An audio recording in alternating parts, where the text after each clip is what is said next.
నేను doctor Srilakshmi, consultant physiotherapist, city neuro centre, Miyapur. ఈరోజు మనం లోయర్ బ్యాక్ పెయిన్, దీంట్లో ఫిజియోథెరపీ అనేది ఎలాగా తగ్గిస్తుంది, ఎలాంటి రోల్ అనేది ప్లే చేస్తుంది, దాని గురించి చెప్పుకుందాం. లోయర్ బ్యాక్ పెయిన్ అనేది కామన్గా ఇప్పుడు మనం ప్రతి ఒక్కరిలో చూస్తున్నాం. బ్యాక్ పెయిన్ వచ్చేసి డిఫరెంట్ కాజెస్ వల్ల వస్తుంది. షయాటికా అనేసి, స్పాండైలోసిస్ అనేసి, కింద పడటం వల్ల, మజిల్ స్పాజమ్ అవడం వల్ల, లేదంటే ఏదైనా సర్జరీస్ జరిగిన తర్వాత లైక్ లామినెక్టమీ అలాంటప్పుడు ఫిజియోథెరపీ అనేది ఎలా హెల్ప్ చేస్తుంది. వాళ్ళు మెయిన్గా వచ్చేసి పెయిన్ అనేది ఫీల్ అవుతారు. వాళ్ళ మూమెంట్లో డిస్కంఫర్ట్ ఉంటుంది అండ్ బెండింగ్ అలాంటివి చాలా డిస్కంఫర్ట్ ఉంటుంది. లయింగ్ పొజిషన్ డిస్కంఫర్ట్ ఉంటుంది. ఇలాగ డిఫరెంట్ పొజిషన్స్లో వాళ్ళు మెయింటైన్ చేయలేకుండా ఉంటారు. అలాంటప్పుడు ఫిజియోథెరపీలో మెయిన్గా ఏం యూజ్ చేస్తాం, మెయిన్గా పెయిన్ తగ్గించేకి మనం exercises, electrical treatment and stretchings ఇలా డిఫరెంట్గా యూజ్ చేస్తాం. మెయిన్గా మొడాలిటీస్కి వచ్చేసరికి ఐఎఫ్టీ, అల్ట్రాసౌండ్, లేజర్, వ్యాక్స్ ఇలాగా యూజ్ చేస్తాం. ఇంకా ఎక్సర్సైజెస్కి వచ్చేసరికి మనం మెయిన్గా కోర్ స్ట్రెంథనింగ్ ఎక్సర్సైజెస్ యూజ్ చేస్తాం. కోర్ స్ట్రెంథనింగ్ వల్ల వచ్చేసి స్పైనల్ మజిల్స్ అనేవి స్ట్రెంథనింగ్ అవుతాయి అండ్ అలానే గ్లూటియల్ మజిల్స్ అనేవి కూడా స్ట్రెంథనింగ్ అవుతాయి. ఇలా స్ట్రెంథనింగ్ కోసం మనం మెయిన్గా వచ్చేసి cat and cow pose, dog pose, bird and dog pose ఇలాంటివి యూజ్ చేస్తాం. అలాగా నెక్స్ట్ వచ్చేసరికి బ్యాలెన్సింగ్ ఎక్సర్సైజెస్. బ్యాలెన్సింగ్లో వచ్చేసి స్విస్ బాల్ ఎక్సర్సైజెస్ ఇలా బ్యాలెన్సింగ్ చేయడం వల్ల స్పైనల్ మజిల్స్ అనేవి, గ్లూటియస్ మజిల్స్ అనేవి కూడా స్ట్రెంథనింగ్ అవుతాయి.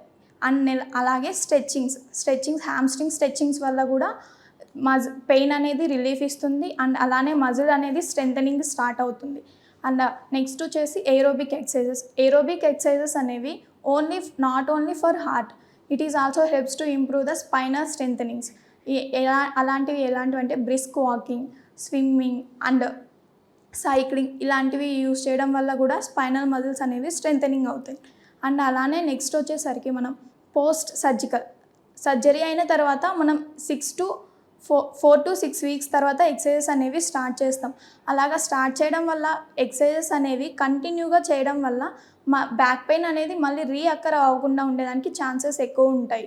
అలాగ ఎక్సర్సైజెస్ అనేవి లైఫ్ టైం కంటిన్యూ చేయడం వరకు చాలా యూజ్ అవుతుంది.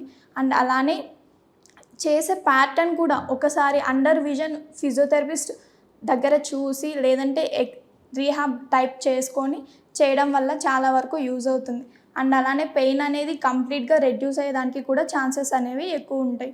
ఇలాగ డిఫరెంట్ ఎక్సర్సైజెస్ అనేవి యూజ్ చేయడం వల్ల పేషెంట్స్కి వాళ్ళు ఫీల్ అయ్యే పెయిన్ స్పెసిఫిక్గా ఈ మజిల్ పాయింట్ చేయడం అలాగ చేయడం వల్ల ఆ మజిల్ ఏ ఎక్సర్సైజ్ అయితే యూజ్ అవుతుందో ఆ ఎక్సర్సైజెస్ అనేవి స్పెసిఫిక్గా చెప్తారు ఫిజియోథెరపిస్ట్ అండర్ విజన్ చేసేవాళ్ళు. సో అందుకని ఎక్సర్సైజెస్ అనేవి చాలా ఇంపార్టెంట్. అండ్ బ్యాక్ పెయిన్కి కూడా ఫిజియోథెరపీ అనేది మెయిన్గా మెడికల్ ట్రీట్మెంట్ అయితే ఎలాగ కీ రోల్ ప్లే చేస్తుందో అండ్ ఫిజియోథెరపీలో ఎక్సర్సైజెస్ కానీ మిషన్ ట్రీట్మెంట్ అనేవి కూడా అలానే యూజ్ అవుతున్నాయి. అలానే వాళ్ళ పెయిన్ తగ్గించేకి, వాళ్ళ మజిల్ స్ట్రెంథనింగ్ అవ్వడానికి కూడా చాలా వరకు హెల్ప్ చేస్తున్నాయి.